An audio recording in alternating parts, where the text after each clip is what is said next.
नमस्कार। अनंत यात्रा में आपका स्वागत है। मैं डॉक्टर विजय दीक्षित। आज हम बात कर रहे हैं कि किसी के मजाक से किसी को जीवन दान मिल सकता है। ओशो ने इसी पर एक सच्ची घटना अपने यहाँ सभी अनुयायियों को बताई। उन्होंने कहा, मैंने एक घटना सुनी है, वास्तविक घटना है।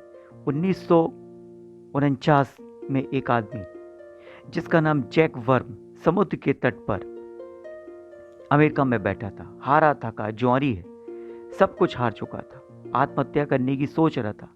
बैठा बैठा उठा करके कंकड़ पत्थर पानी में फेंक रहा था।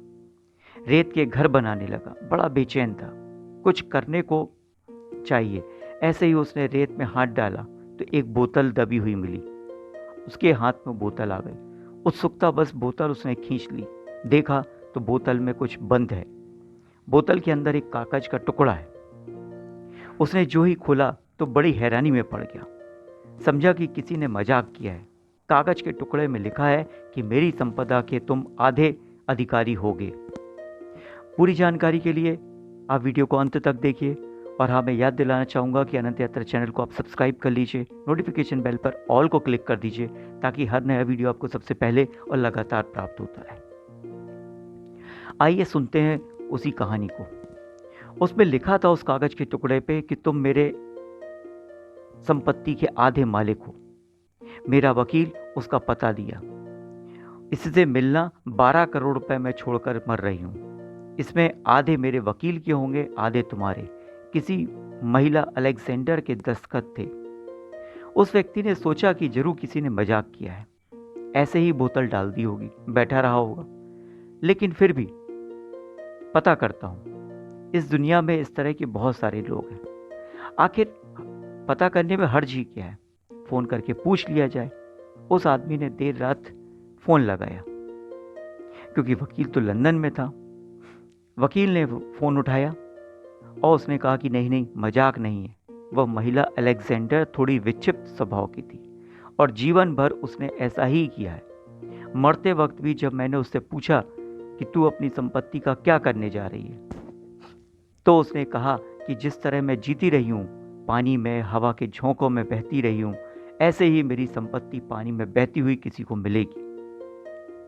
ऐसे में किसी का नाम लिख जाती हूं। यह बोतल उसने बंद की और थेम्स नदी में डाल दी। लंदन में 12 साल लग गए उस बोतल को अमेरिका के तट पर पहुंचने में। एक आदमी को मिल भी गई। वह आदमी 6 करोड़ रुपए की संपत्ति का मालिक भी हो गया।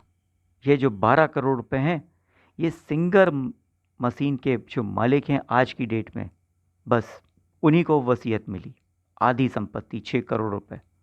वह महिला तो मर चुकी, उसे कभी पता भी ना चलेगा कि वह 6 करोड़ किसको मिले।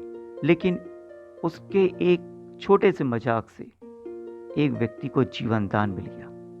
वह जीवन भर ही ऐसे ही जीती रही। उसने विवाह भी किया तो ऐसा ही किया। वह जाकर एक होटल के बाहर खड़ी हो गई। करोड़पति महिला थी। उसने कहा, जो आदमी होटल के बाहर निकलेगा, पहला आदमी, उससे मैं विवाह का निवेदन करूंगी। और उसने उसी के साथ विवाह कर लिया। वह आदमी राजी भी हो गया क्योंकि इतनी बड़ी करोड़पति महिला, वह एक होटल से जब एक निकला व्यक्ति, वह वेटर था होटल का जो बाहर निकला। लेकिन तुम कहोगी कि वह पागल थी। लेकिन तुम्हारी जिंदगी में कुछ इससे ज्यादा भिन्न घटनाएं हैं क्या?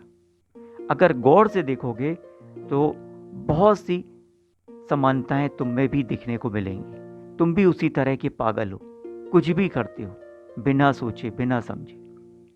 लेकिन मैं फिर भी कहता हूं अपने अनुयायियों से कि जो भी कुछ आप पागलपन में करते हो, वो दूसरे के लिए जीवन दान हो सकता है।